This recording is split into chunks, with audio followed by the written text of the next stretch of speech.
Because it's been a not really. You know, like I've been something sitting in queue, saying a prayer, in queue, and you'll come through. Oh, you'll have to say prayers because it's me, You'll have to say your prayers because it's me. No, that's how it works. It's been a long time. But what I do is I pray the Lord's Prayer, it grounds me and it opens me up to whatever's going on. It was when Jesus. And I find very much to me, pray the Lord's Prayer, there's something comes on prayer. So just play that in. And then start, right? And it's a nice way to start something spiritual. No, it's been hard to really go slow. Totally, you've got the sort of memory, you remember the main bit. A lot of it is maybe about yourself, not going to shoot colours to all up, and then you've got an energy field, you know,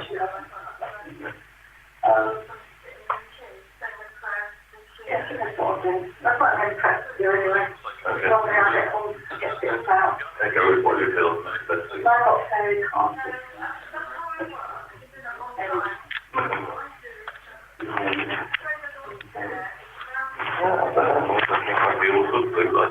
I've seen spirits. I can't communicate, but I've seen spirits.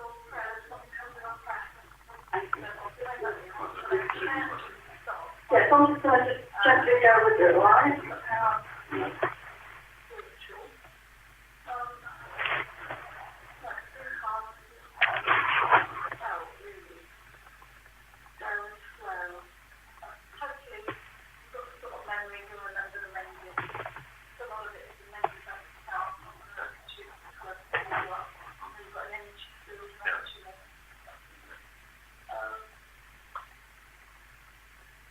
I want to say to you about your upbringing.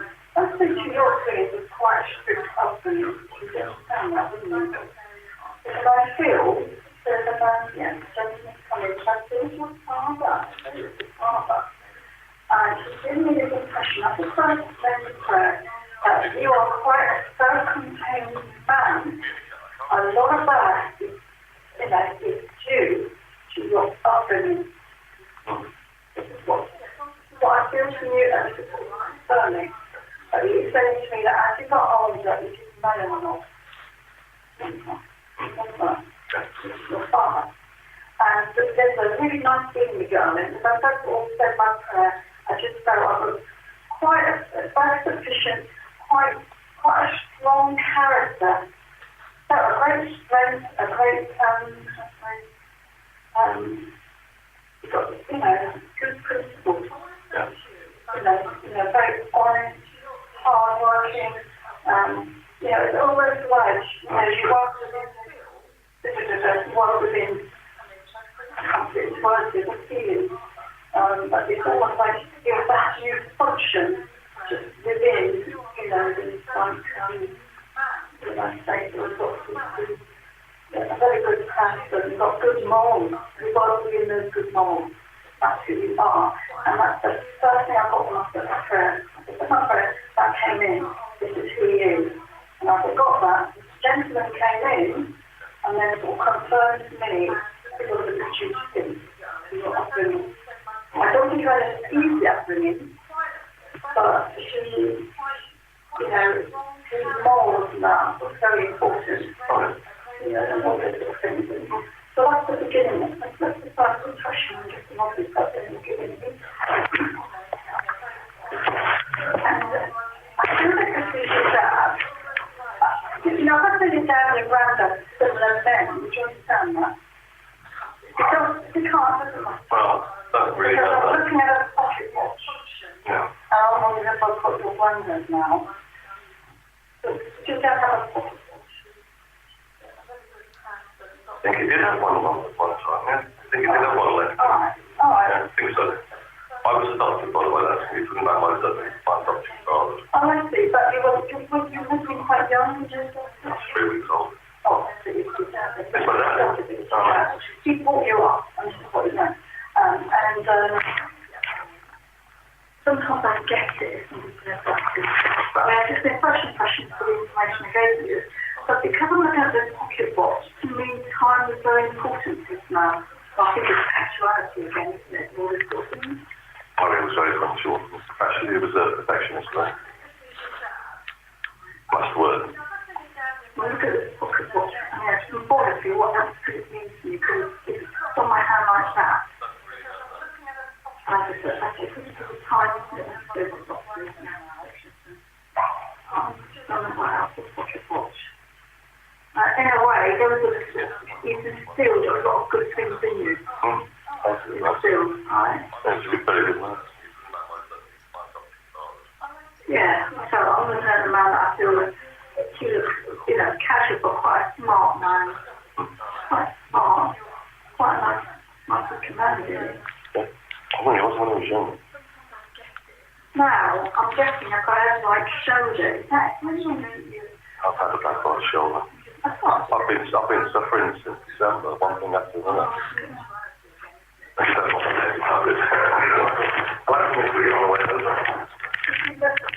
Yeah, no, it's fine. I'll remember. No, that's fine, honestly. I'd rather have it today.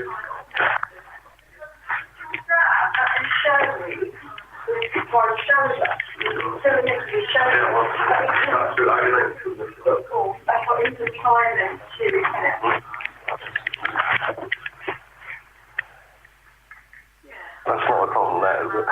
No, it doesn't matter. I'm just going to describe what he wants to tell me.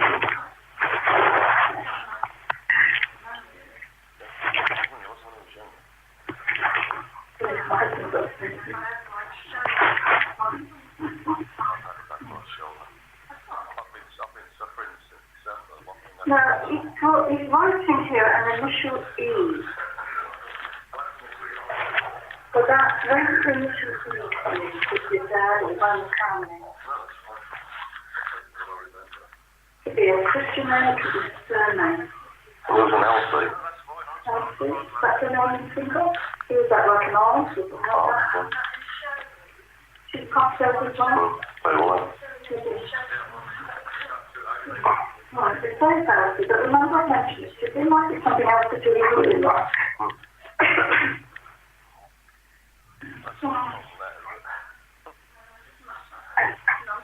I feel that your dad was very interested in cricket. Did he ever play cricket when he was a younger man, you know?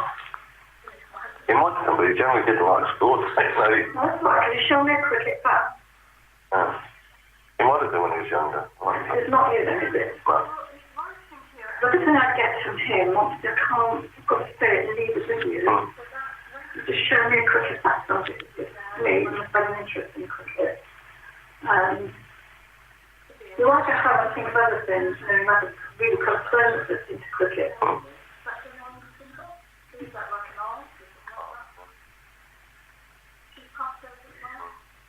And I know he's around you a lot.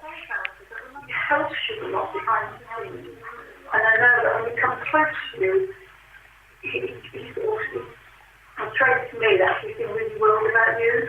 But I think a lot of it is you've been worried about yourself. It's just like he's really worried about you. I don't wish to come like that.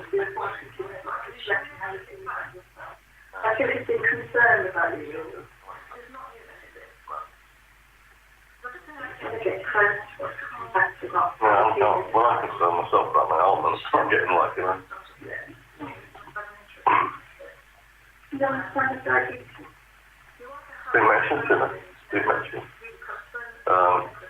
So I think it was my adopted mum that said to me, be careful because one of your uncles lost his leg through diabetes. I'm sure that's what she said. I don't know who that was, but that it must be one of my biological side. But I just thought that was something just to keep an eye on. Yeah. Because I think, to me... I did have a blood test recently, and that was okay. That's okay, no, that's fine. You must have a partner or somebody. That's my bird.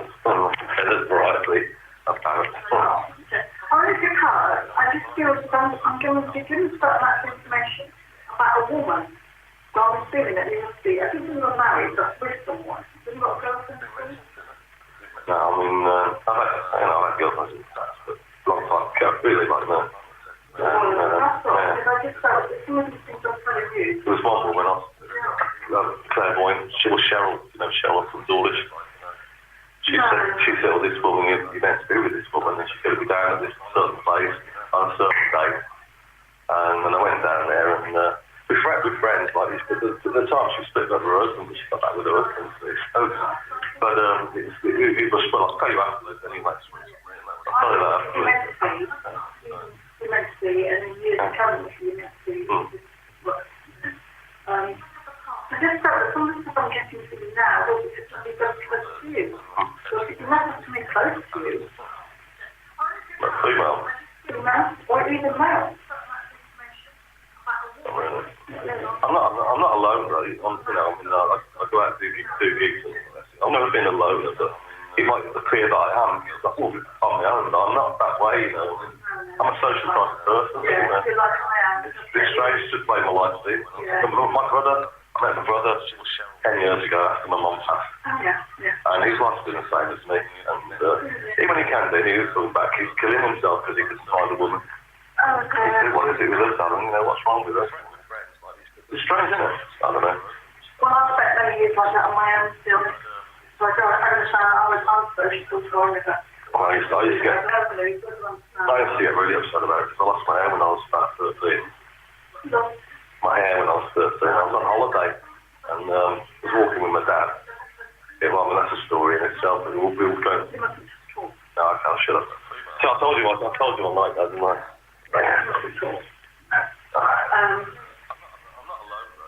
I just want to say to you, I don't feel you're going through life on your own forever. I don't know. Because I feel that some of the information I'm getting, whether it's like this or something to do with a lady that's going to be in your life, and the diabetes thing may be connected with that in some way, but you have to work it out. Just a feeling I'm getting from your father. No, I don't think it's noisy. You just came there first. I could get a very good impression of myself.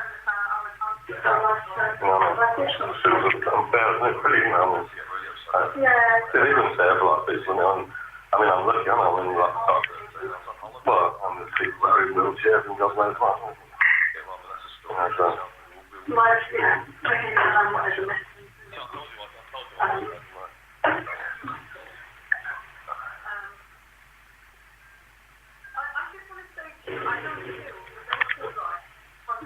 I'd like to be.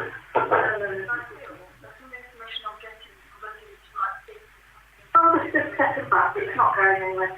I just want to have a look at your colours, your aura.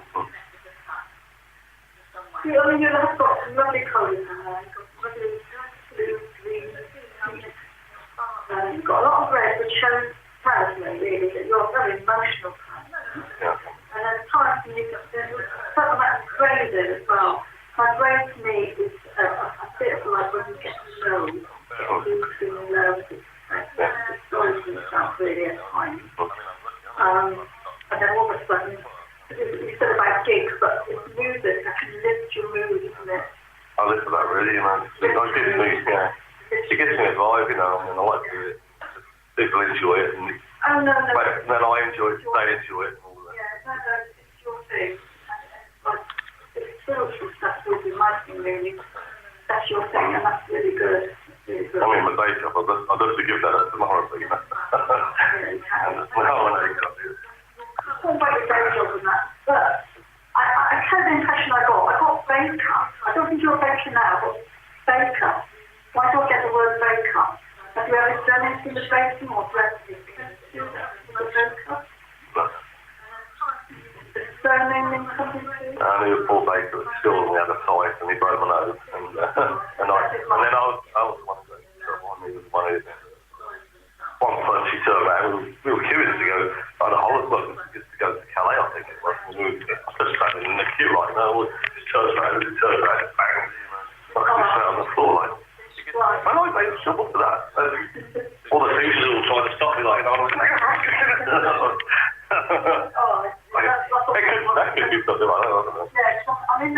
writing, you get all the information on the cat. It's in the aura, very clever and able work. I just got, you know, talking about what, I got this back, I got bacon, because the word bacon was on my shoes. I had the impression I let's go back to the colours. Why do I get the word bacon? Have you ever done anything with bacon? Because you know that shoulder, because I know my head here is aching. I would get that when I was a bit low or a bit depressed. It wasn't, I started to have shoulders for months. I had it for about 3 or 4 weeks. Yeah. We were curious to go on a holiday, well, to go to Calais, I think. We moved to get my sister home in the queue line. It's church road, bang. Like I was on the floor, like. And I made myself up for that. In the body, your true nature is you have to go lucky to die. True nature. That's what I'm in the hallway. I'm just looking at this. So I'm looking behind you in the car. And we've got the wedding training. You know, I just, that's all going back to past lives. Let's go back to the colours. I've always liked the Native American. Yeah, you're attracted to them, aren't you? Yeah, I am. We've got a lovely Indian chief with a full bonnet here. I think it's to the guys. Very strong chief. I feel within yourself, you're very mediumistic. Really. What's that mean? Mediumistic. Oh, mediumistic. Mediumistic. I didn't know Quite that. gifted, really. You've got the eyes for it as well. The eyes are mediumistic. But it's like anything else, it's a dedication. I think there's a blockage there with me. So whether I blocked it myself or I had a lot of experiences when I was around about 20, like that.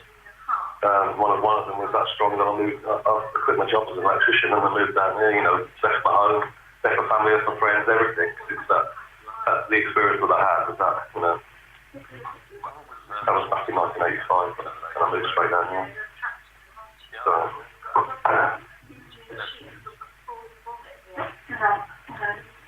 I'll ask you about that after. yeah. But I'm saying that you have got what I call great potential, you just have to sit in the right group. You know, mess about with it, just sit inside, sit in the right group.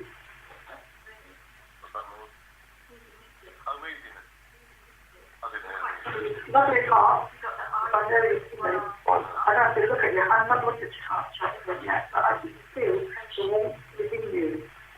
Kind hearted. That's true. You been to America? I went to New Orleans. Why did you know? Because I just started looking at a big eagle, what it's going to be. Mediumistic, that's all Stopped at Washington. This is going back quite a lot.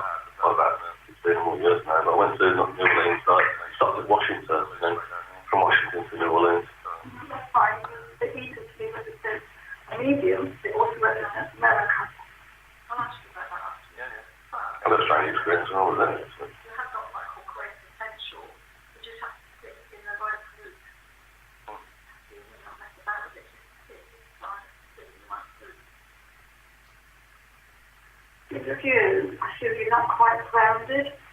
There's a feeling of you're not grounded. There's like you're either looking too much in the past or the future. I want your thoughts trying to be in the moment. I always thought I'd time traveling. I like doing the past, not the future. But you know what I mean? Thoughts go back a lot, don't they? Yeah. That's my issue, and just trying to stay in the moment. Stay in the moment.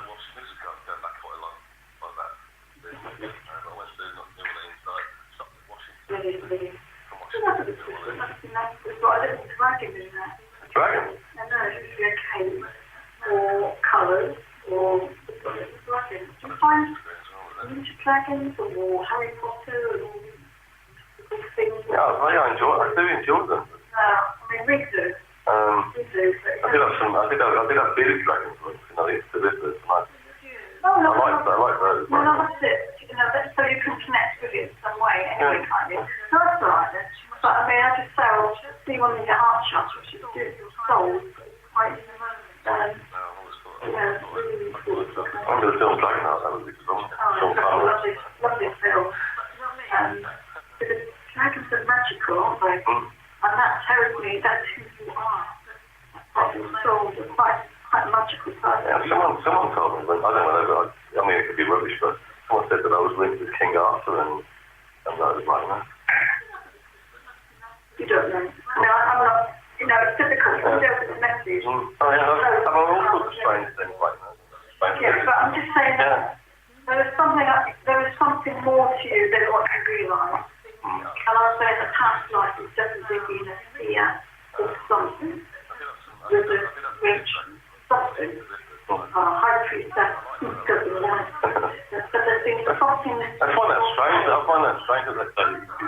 male in this life. Could have been quite a female in the previous. That's strange, though, isn't it? Strange, but yeah, but I can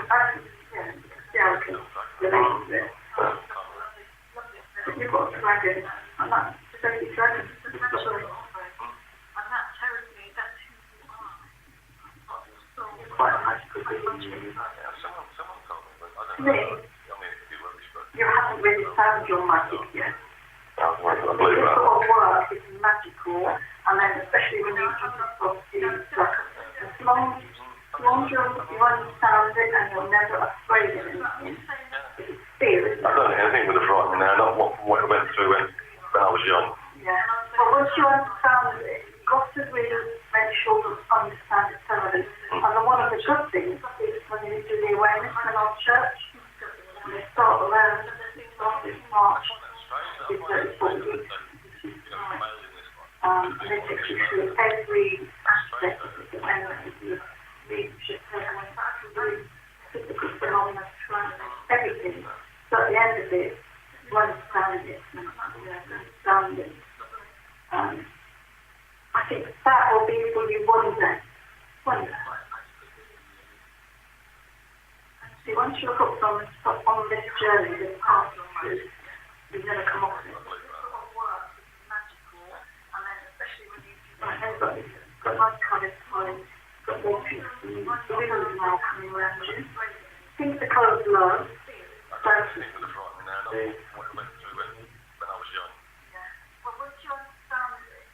And if they're not having any problems with your ear, have you? Your ear and your head, on the left side.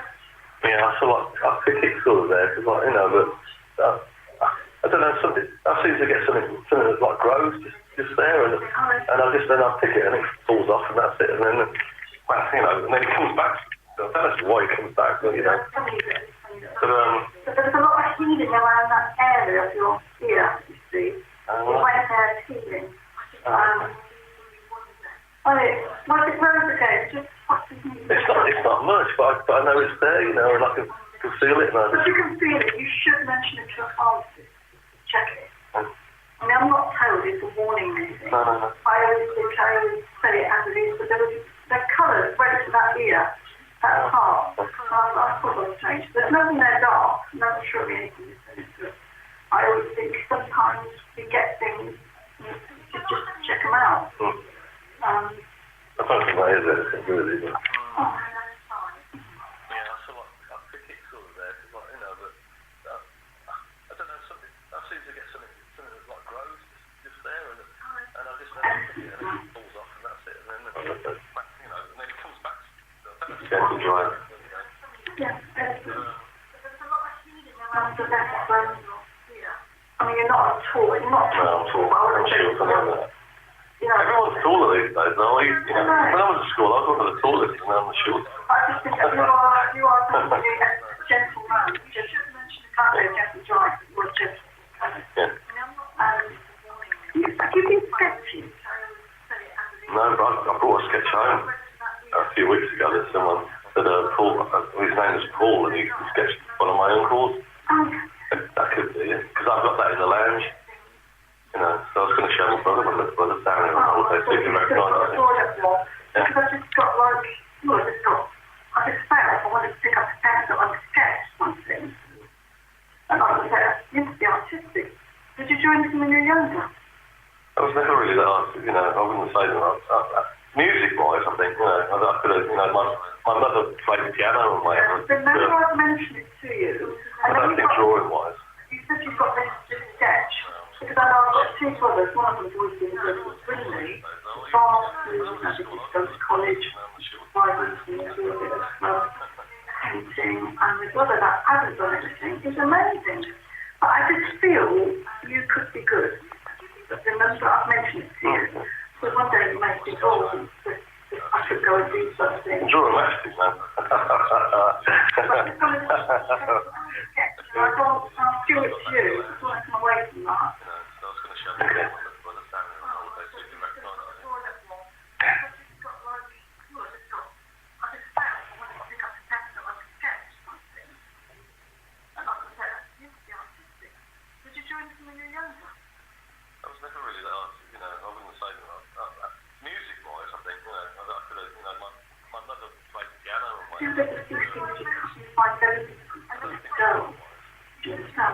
Okay. They've got a sledgehammer on top of your head. I don't know. Sledgehammer. Oh, there's a song sledgehammer. There's a song called Sledgehammer. I don't sing that one there. It's a good one though. It's from Partner Sledgehammer. Do you know that? It's like it's a hammer that is all in wood. But I feel Like a mallet. Like a mallet. Mallet is wood, isn't it? Square. Mallet. I got with you. It must be your head. But also I got an impression that... Well, my name's Wood, so... Oh, it's Wood. Wood, right. Alright, perhaps the surname is Wood. Mallet. Have you used mallet? Flattening things? Woodwork has been fine. I was good at woodwork, actually. You know, I thought part was simple for you. But I also got a very strong impression of a few things of the past you let go. And those are things you've got to let go. You would say when you close the door, no one will open. But then those issues got to do with forgiveness. You've got to forgive and let those things go. And I know one of the best things for forgiveness is to visualise the colour pink. Can you visualise? I have trouble visualising that. That's my problem, like that. I did just. I wasn't able to, as you said, think. I was able to see it like that. But I was in shit. Like I said, I was in a circle for 2 years, and I was in meditation, and I closed my I can't. I mean, when I dream, I have vivid dreams, and they're in colour and all the rest of it. But I find it really hard to, like, even like a farmhouse or whatever, and like you said, like, put like a blue light coming out of you sort of thing and swirling round, and, I find it really hard to visualise anything like that.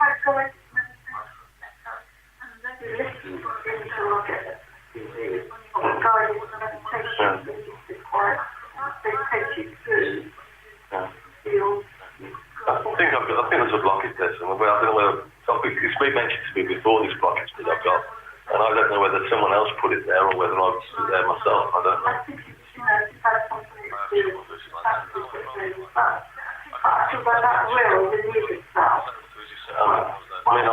I won't say anything else, but I had experiences like at school, and we've seen the film Highlander. When the energy is swirling around, like lightning is swirling around it. That happened to me. When I was at work, it happened to me. It happened with boys' school. And there'd been a fire there, and all that energy was all swirling around me.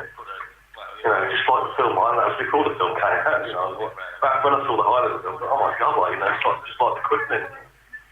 I can understand that, because when I work sometimes, and the person being with me, we get energy and psychic users just flying through the house. Flying and came out amongst us. And when it happened, one of the times that happened, my best friend, nephew, very clever chap, he actually went to the church and he developed all these readings to give. Everything, because of those experiences with me. And so that's what I said, you don't really know who you are. Inside you. I think it's older than I'm this person and I'm that person. And, I was told that going back, that I was the brother of Jesus, James or Yakov, going right back. They're very difficult with those sort of things. I know. It's really strange because, like, when I was an apprentice, I worked with this West Africa. And he was a lovely guy. I worked with all the guys were nice guys, like the white guys as well. But I spent quite a long time with Elton Gibbs, his name was, and another one, Charlie John. One was West Indian, the other one was West African, Elton Gibbs. And we were rewiring, this is before I was made up, rewiring this. We used to do schools and all that, because I worked for the education department as an electrician. So we were rewiring the school classroom one day, and he said, Alan, put your tools down, go and make a brew in the shed. There's something really important I want to ask you. And he never mentioned anything to do with religion or anything like that, to do with the church and whatever. Never. And I thought I was in trouble, I'd done something wrong. Anyway, I made this cup of tea like this, sat down. And he said, no, this is what I want to ask you. He said, Alan, do you believe in God? And I said, yes, I believe in Jesus Christ, I always have. I don't go to church, but he said the strangest thing to me. He says, I want you to make a promise to me that you will always remember me. He says, because one day you're going to be sitting on the right hand side of the Lord. That's a strange thing to say to me, isn't it? Yeah. And then the first time I met Cheryl, I'd only been to one before, because I was hearing this lady's voice speaking my name, and I went to one farmhouse tavern. It was psychic, and Cheryl was one of the mediums. I saw someone I recognised, said, "Look, do you come here? Did you go for these?" And she said, "I've been coming for years." I said, "Can you recommend it to anyone?" And she said, "Yes, that lady over in the corner." It was Cheryl. She had both. He was about 3 times longer than anyone else. It was about 10 of them. Yeah, that's foolish. She has worked for the police. Oh, well, she was at our wedding. She helped at the church. She was trained at next church. I don't know. I'm not sure. I know she worked with the police. Yeah. Finding missing people and whatever. I'm sure it was Cheryl. Cheryl Lewington. Oh no. But anyway, I'd like to say it was like the second time I've been to one. The one time before, the Hullabaloo's and the Christmas groups, that was when I was hearing this lady's voice, and this meeting said, first thing said to me, you're hearing the lady's voice, your uncle's here, and he tells me he's been through far worse. And I heard the voice after that, and I didn't go again, and then my mum was taken poorly, and I started calling the farmhouse tavern for a drink on the way home from the hospital, and I saw it advertised there, and I thought, oh, my mum was okay, I might go there and see what it's all about, because this was like about 3 or 4 years later, like that. And it's the psychic stuff, there's different mediums there. Anyway, I stood in this queue. This little girl said, come and stand in that queue, and it's the longest queue, and I was at the back. And she was saying all the normal stuff to everyone else. And when it came to me, she screamed at me. She didn't scream at anyone else, I don't know where it was. She screamed at me, why did you come to me? But it's like, really loud and like that. Like that sort of thing, even. And I thought, I was taken back, what now, sort of thing. And then her voice went all nice and gentle and sharp. And she didn't have to hold anyone else's hand. She just, if she could hold my hand, so I held my hand out, she held my hand. And she said, first thing she said to me is, you're a chosen one. She said, I've worked with spirit. I'm self-taught by spirit. And I've seen spirit since I've been a little girl, communicated with her. And she said, this has never ever happened before. Sometimes you get 1 or 2 of the disciples come through. She said, but all 12 disciples are stood behind you, and that freaked me out. So I don't know. No, I don't get into that. No. But I do feel, like I said, it's quite a magical person. There's legend in there. Yeah. And a feeling. No, I just think in the past life, there is something. That's something really wonderful, something nice, not just something really cool. But obviously, we come here, don't we? I've been told all sorts of things. I've been told that I've been a monk in many of my previous lives, or lived like a monk. Yeah. Oh, no, that sort of thing. I don't know. I don't know. I wouldn't know like that. Industry is important. Get something pink. Put it over your heart chakra and send yourself as much love as you can. Love yourself first, and then after 15 minutes of that, you go off the direction of the revolution path. You visualize things over there. There's quite a lot. There's quite a lot that is like that. I was taunted at school. I was strong. I was strong. I stood up for myself. But but I was taunted because I lost my hair. I was the only one at school, you know, that got no hair and all this. But today, there's another. Oh, no. Yeah, I know. Yeah, no. So I suffered at school. I couldn't wait to leave school. All my friends got the hard knocks at school because they all picked a fight for me and I flattened them all. You know, so my life, you know, things happen in previous lives. No, but that's not me. I'm not that kind of person. You know, I'm a gentle person. I wouldn't hurt the fly, you know. Yeah, things like that. It's like, in a way that's meant to be, because I think sometimes people keep you tuning, that's a hard line. That's just where it goes. Great. You know, so I was going on. You see all these horrible things. You know, everything falls in the lap, you know. It doesn't seem right, does it? You know, that's how it seems to be. You've got to look at the biggest picture. And it's learned some spiritual stuff, the reincarnation, and it's definitely to the point. My husband and I really want to study and meditate a lot. We just do the impact.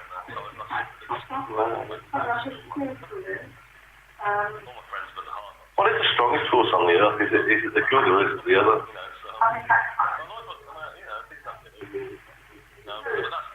Well, I think instinct of God creates everything. God created they're good and bad in a way. I know we've all got good and bad in us. It's how you go, isn't it? Yeah. So there's nothing as powerful as the gospel. So what controls it? Is it the dark forces that control this actual planet, isn't it? I would say so. No, I would say so. So the ones that are in power. I mean, this star above here, with that India, is what we call an avatar. An avatar is like a Jesus Christ figure, like you know, they're like Buddha and Krishna. And they, going back through history, for 2,000 years, that God like sends someone to help us on the earth plane. So it's Jesus Christ before 2,000 years, Star Baba. But those three, there was a Shirley Baba, a holy man in India, in Bombay, and as he was dying, he was don't cry 8 years today, I'm due born from India. 8 years from that day, Star Baba was born. Amazing miracles, back in the day, everything. And a big following all around the world. Even the royal family, we had a telephone there for his 50th birthday from Queen Elizabeth II. Beautiful big all-name telephone. Going into administration building, call it. She's going to survive it. Sai Baba. And she just materializes and I saw a lot of diamond rings materialize, and one miracle which I thought was amazing, so I was in 1984, was the people that took me. I went in 82 and I said to them, you know, we'll be back here again when your daughter is 5 years old. 2 years later, I didn't intend to go back, but my mum forced me something to go back. 2 years later, I'm on the aeroplane with them, with their 5-year-old daughter. So I'm going on a trip.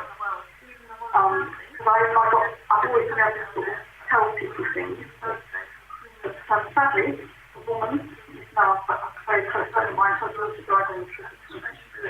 So it was a pretty horrific journey, really. But the one thing which I thought was amazing, there were 23 of us in the interview room. 23 of us in. I mean, there's lots, you know, there could be now, usually like thousands, hundreds when I was there. 23 in this morning, I went in second class thinking, I felt really nervous, because I didn't look at you. A part of me felt you looked like Jesus Christ. That feeling of absolute young. You also were very aware when you knew everything about you. Not only this life, past life and future life. You get that feeling of absolutely open to it, you know, knew everything. And I ended up going second to last, and I ended up right at the feet, which I had very much seen. It's the Lord of great blessing to cheer me up through my journey of horrific stuff happening to me. And but he got this little clear aside, and he said to us, touch your hands, and he materialised in his fingertips in this week. And it took around 23 of us, and when 23 of us took sticks from my hand, it's impossible. You didn't even top them up. So that was like, fish and the bread. Yeah, exactly like that. My friend said, yeah, do you realise that probably witness? Now, a Puma avatar is something greater than Jesus Christ. You know, when you read about Avatar, Jesus was like a half Avatar or something.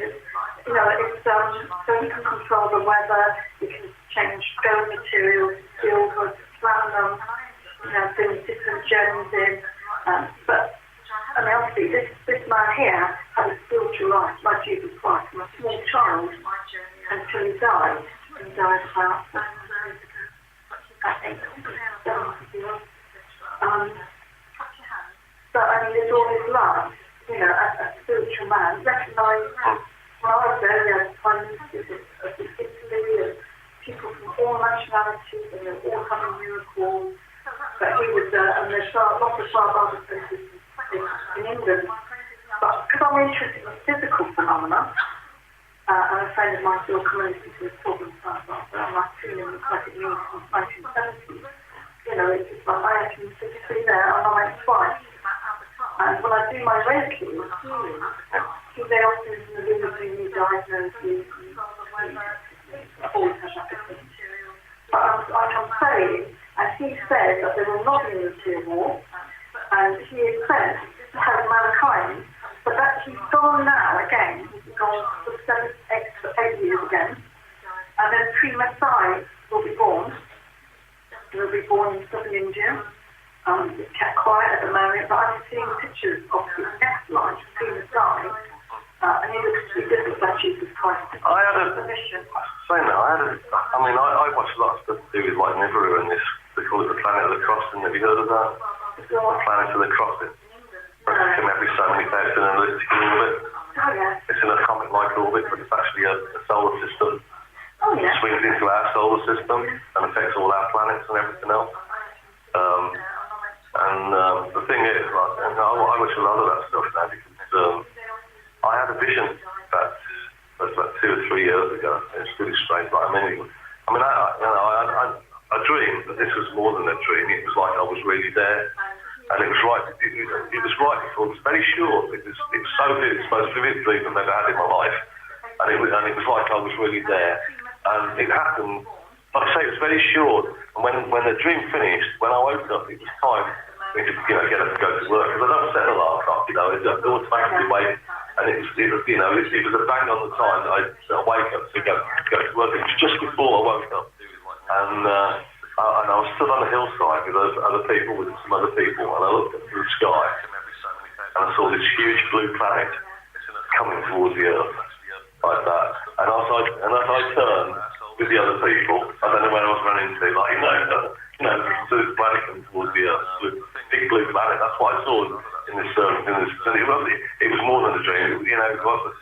Oh no. It was a vision. I think it's the only vision I've ever had. And as I turned, and that's when I woke up. And then I was walking to work. This is strange because I was walking to work the same morning in St Mary Church, and I passed the co-op, and I was just on because where I work to the Ashbourne House is just only 200 yards down on the left-hand side. I just passed the co-op, and no one else could have heard it. It must have only been me that heard it, but I heard trumpets playing in the sky. And that was after having this vision. But I do know that something's mentioned in Revelation. I'm not a Bible scholar or whatever. No. But the 23rd of September 2017, that's when all these planets will start going to be in alignment. Something to do with Sagittarius and whatever. And they I don't know, I can't remember it all, but it's like the lady giving birth and all the rest of it. And it's never happened before. They've proved that like this alignment has never ever happened before, and it's only going to happen once. And it's September the 23rd, 2017, and then that's when these stars are all in alignment. And that it's in the contemplation of to mention Sagittarius and Virgo or something or other, but it is in Revelations there. And it mentions it, and it also mentions this wormwood, which is which is another word for what the Hopi Indians call the blue and red kachina. One's blue, and one's a sun, and one's a blue planet. But there's supposed to be like about, I think there's either seven. There's supposed to be a massive planet called Nibiru, or I don't know if it's Nibiru's nemesis as well. There's so many different names for it. They got it like in it goes back to the Chinese text. If you follow it right back, it's in all of it's in all of them. It's in all of them, and they've got all these different like names for it. The Red Indians call it the blue, the Hopi Indians, the red and blue kachina.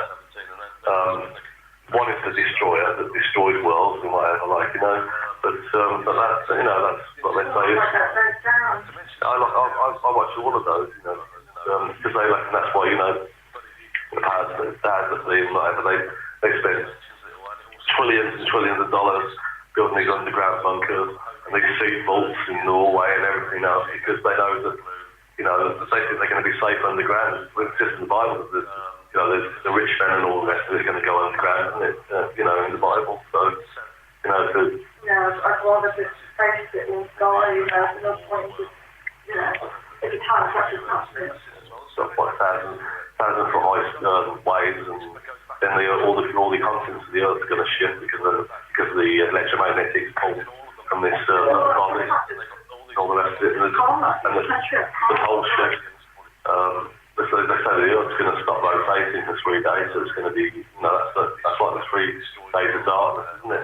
And whatever. It's going to, one side is going to be dark for 3 days, and the other side is going to be light for 3 days. And then there's supposed to be all these like meteorite showers and God knows what else. I wouldn't do anything, don't know, do it. You know. I've been more interested after having that vision.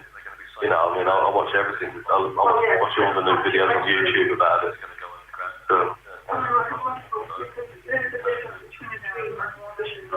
It wasn't like a dream. It wasn't like a dream. It was, you know, I was there. You know, that's what it felt like. You know, and it was technicolor. You know, it's all technicolor and everything. Like, you know, so it's so clear.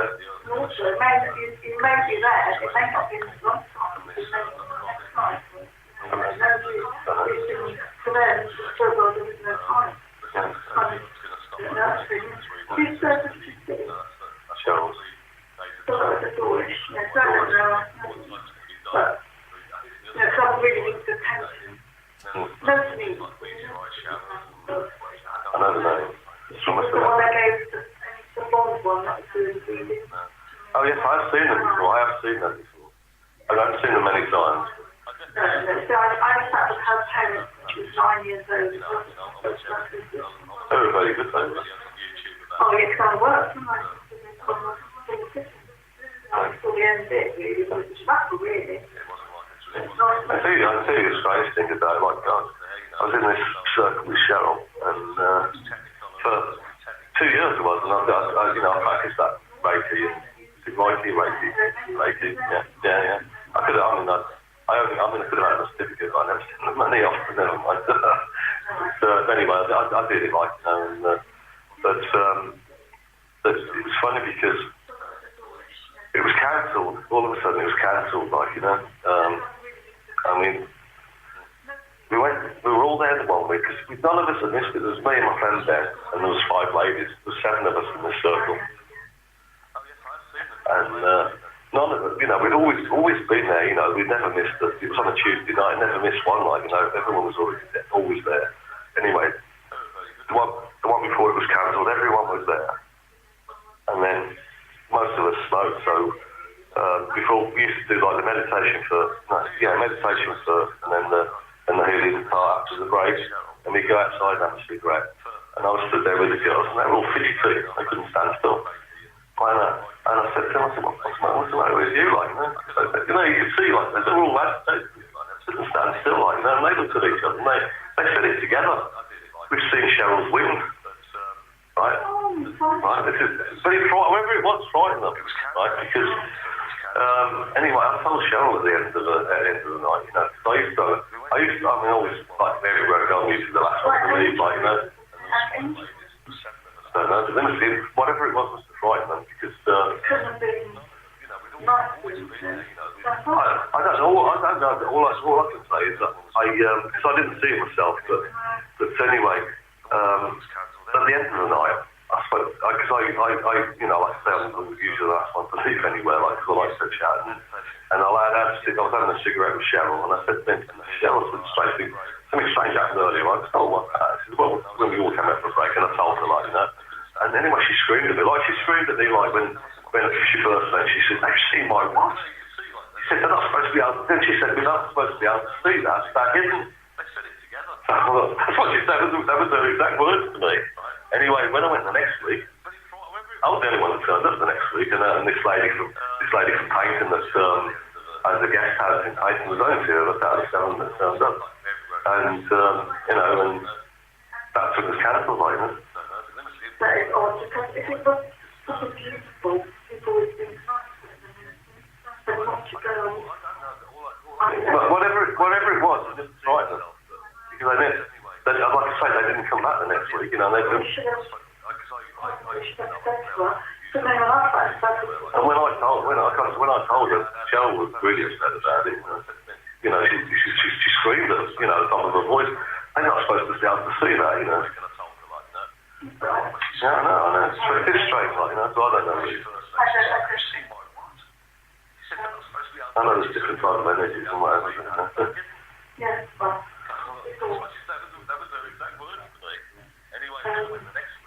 I really think so that finished that. I'd like to join one again.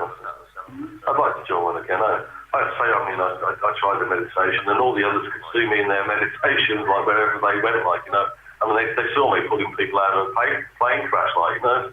It's I didn't see anything myself, you know. I just like closed my eyes, nothing, like, you know. I didn't fall asleep, but you know, it's nothing, you know. So I don't know. But I think that's I like to say, I think it's either a rocky side there or. Well, you said that you had an experience of when you came down here. Well, I've got more than one experience, but the one that's called that. Yeah, Well, I'll tell you the one about. This is true as well. I'll tell you what. I've had so many experiences, but anyway, I'll tell you about the one back when I lost my hair. Right, I was with my dad when I was 12, nearly 13 years old. We're down here on holiday, right? And on Payton Seafront, they had a big fair, and where the young people go, spinning wheel. Right, opposite the spinning wheel on the green, right, there was this stall there, and the prices were fantastic. They were like, you know, slashes of tennis rackets and all this sort of thing. There were no cheap prizes, like, you know.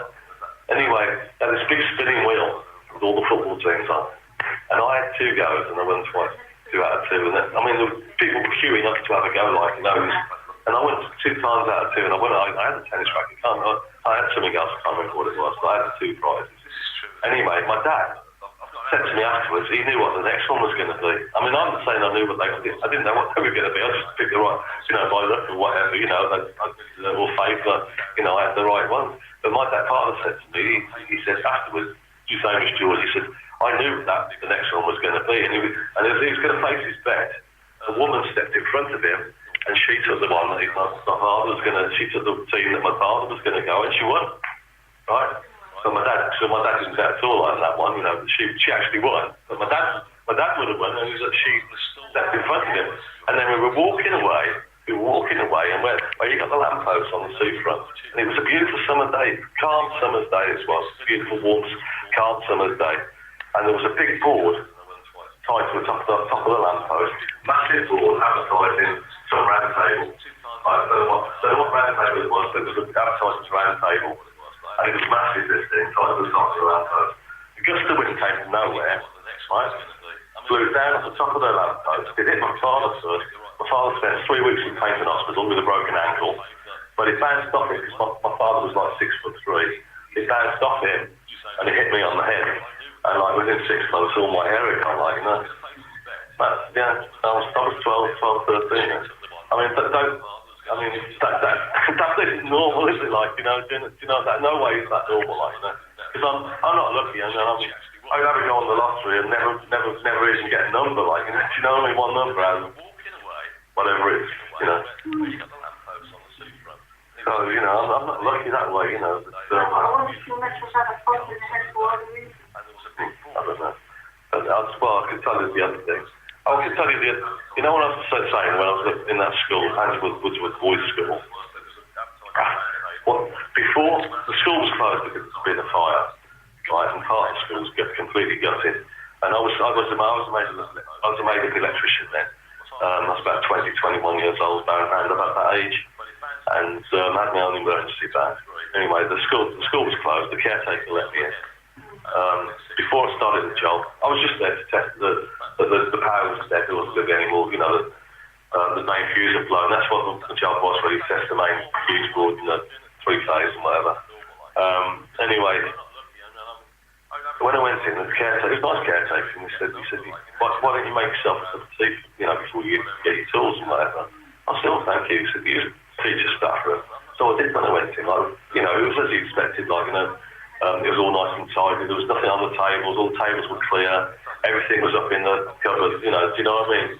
It was all nice and sparkly clean and all the rest of it, like spick and spank or whatever. What is that? They say yeah.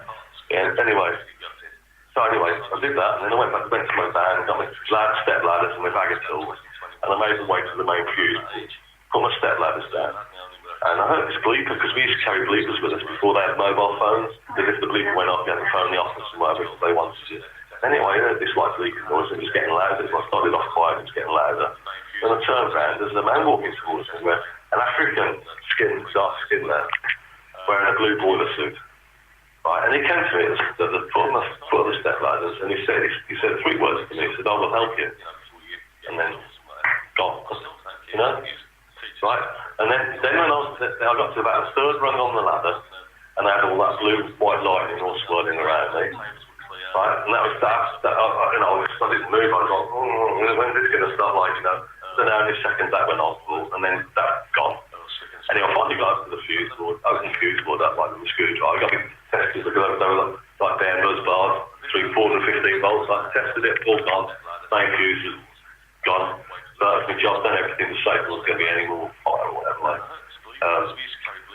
So anyway, but that shook me up. So I went back in the staff room to make myself another drink after this experience with the lightning squirt, especially with the lightning squirting around me. And when I went back in, right, there was 12 Bibles, open Bibles, placed on tables. Each one was on a table. And I went round and I looked at them, and each Bible was open, but each one mentioned one of the names of the disciples. What does all that mean? They weren't there before. It's only because I went back in. I went back in because I was shook up after all this lightning spinning whizzing around there, you know. And these Bibles were opened, and when I looked at each one, there was 12 of them, and each one mentioned one of the 12 names of the disciples. And they weren't there. They weren't there before, no. Oh, I didn't know, but obviously it's much to the Bible, isn't it? And then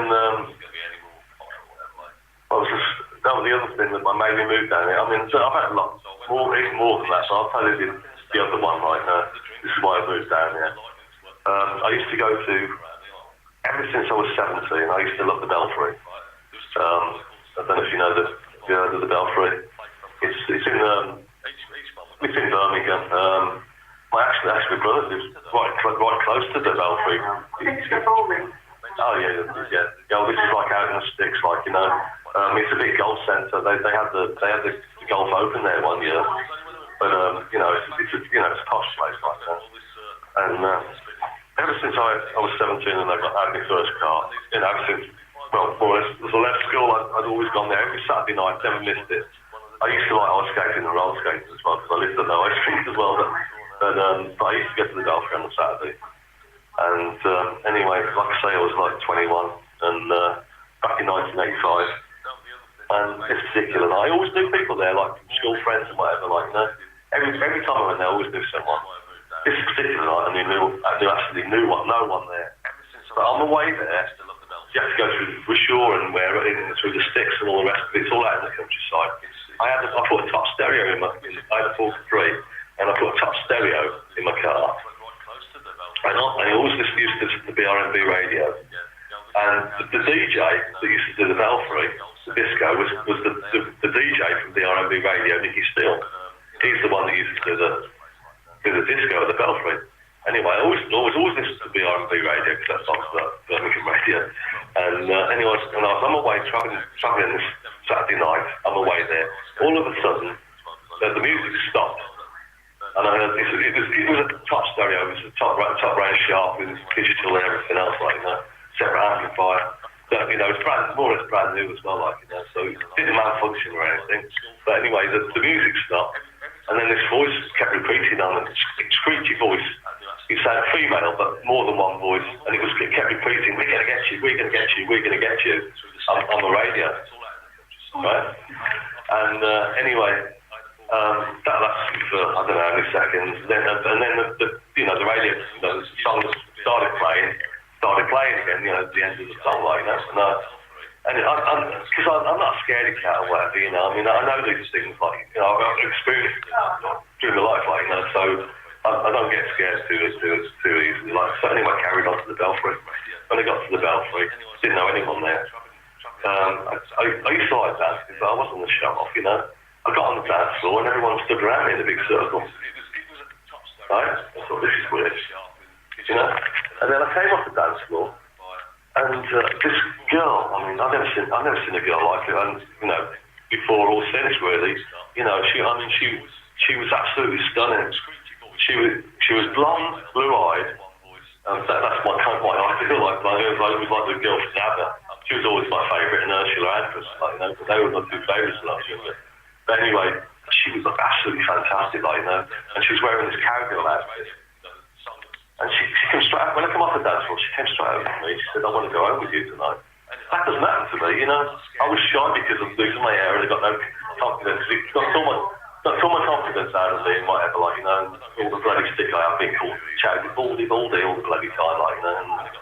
And even when I beat them up, they're still bloody carried on bloody words, like, you know.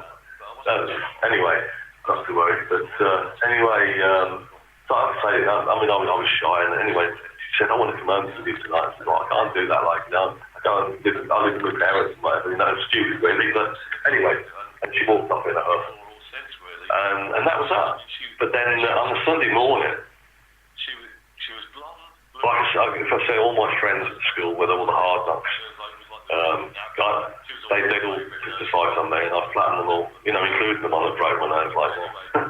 But anyway, Ian was the same. His father was wonderful. He came from Castle Vale to Sutton Coldfield. I lived in Sutton Coldfield, which is quite, you know, a posh area, you know. He was supposed to be the hardest in Castle Vale, but his father had run the pools, and they moved to Sutton Coldfield. But I even moved there going, you know, to my school, like, so they had all this money, and they lived in a mansion, and his father had a Jensen Interceptor, Jaguars, Master sports cars, you know, they got everything like that. Anyway, Sunday morning, and I don't think my father said he'd never been down to me on a Sunday morning before. I was still in bed because I've been out for like 3 or 4 in the morning.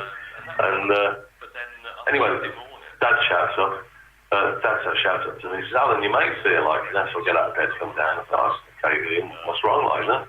Or what do you want, sort of thing?" And he said, "Look, there's something wrong with the car." He come down in his car, this black Jaguar. He said, "There's something wrong with the car, and I don't know what it is. Could I have a look at it?" I'm not a mechanic, like, you know. I mean, even his father worked on cars, you know what I mean? So, you know, he knew far more than I did. So anyway, I said, well, I watched me down and whatever. I said, "We've got the bonnet up and took the spark plugs out, checked the spark gap and all that kind of stuff." There was nothing wrong with the car. It was just a blue story, like, you know. But, you know, he was trying to convince me that there's something wrong with the car. He said, "Well, Alice, there is something wrong with the car. I want you to come for a ride with me. I want to prove it to you. Come for a ride with me in the car." And I thought, well, you know, why not? Like, you know. Anyway, so he goes exactly the same way that I go to the Belfry, through Wishaw, through the sticks. And all of a sudden, he turns up this driveway, and it was round about where my radio cut out on the Saturday night. But all of a sudden, I've never been there before. He turns up this driveway, and there's a cottage at the end of the drive, sort of thing, like this beautiful white cottage with a thatched roof. He turns the engine off, and he pops the bonnet. He gets out, so I get out, Anyway, he stands on the one side, I'm standing on the other side of the bonnet. The door opens to the cottage. This man walks out of the cottage, and he looked like a Greek god, like, lovely bronze tan and all the rest of it, like, He walked towards the car, he stood beside Ian, but behind him, something else was walking behind him. And this, whatever it was, stood beside me. And this, whatever it was, had no hair, right? Had grey skin, and he had big black eyes. And it stood beside me at the car. And I was the only one that said anything. No one said anything, I was the only one that said anything, because this thing was right beside me, and I looked into it at night, and I don't know why I did, but I said, I'm sorry. That's why I said, just 2 words, I'm sorry. And as soon as I said that, that was it. The man and this, whatever it was, went back towards the cottage. Ian put the bonnet down on the car, he got back in the car, I got back in the passage, you see, and he took me straight home. Right? And then Monday morning, by that time, because it changed from it, they'd amalgamated the city engineers with the education department, where it used to be separate, they were both one there. And we used the same depot, which used both. So anyway, on Monday morning, I went to work, and then when I was driving through the gate, just before I was driving through the gates, I've never noticed anyone stood beside the gates before, but there was an Asian-looking man stood beside the gates. But I felt the look that he gave me. I just felt it, like, it's like someone like, it was like that, like, And I'd never noticed anyone stood beside the gates before. He was an Asian-looking man, anyway. Anyway, I carried on in. I parked my car up. I went into the office, because they give me, like, a job sheet for the day and my keys for my van. When I walked in, like, we had to clock in and all the rest of it, like, the other fellas were there, I knew them all, we were all friends, like, As I walked in, they all got the same black eyes. I saw them all with these same black eyes. And I thought to myself, I've got to do something here, I don't know what's wrong with me, like, do you know what I mean? Like, can you imagine that? Seeing your friends with the black eyes, like, like this, same eyes as this. Yeah, anyway, I thought, mate, I've got to do something anyway, so I didn't say anything. I got the keys, I don't know where I got the strength from, but I got the keys. I went out to I had a shirt for that.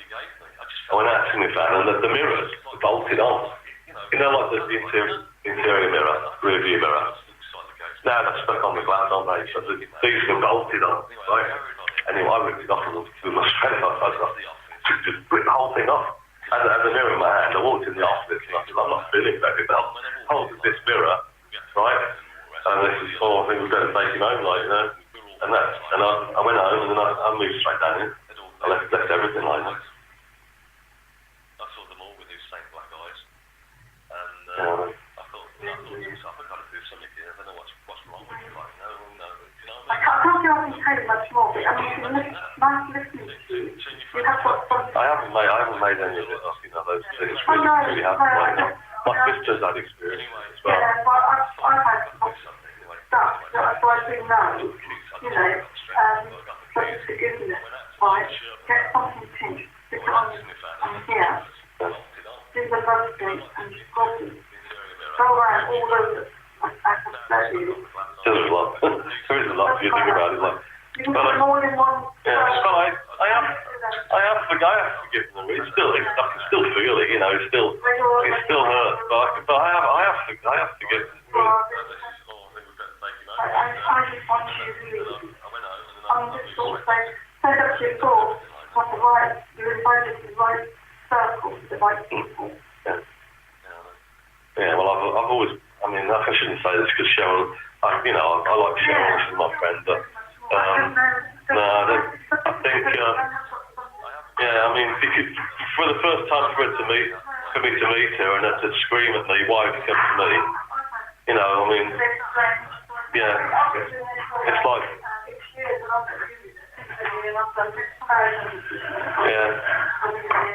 yeah.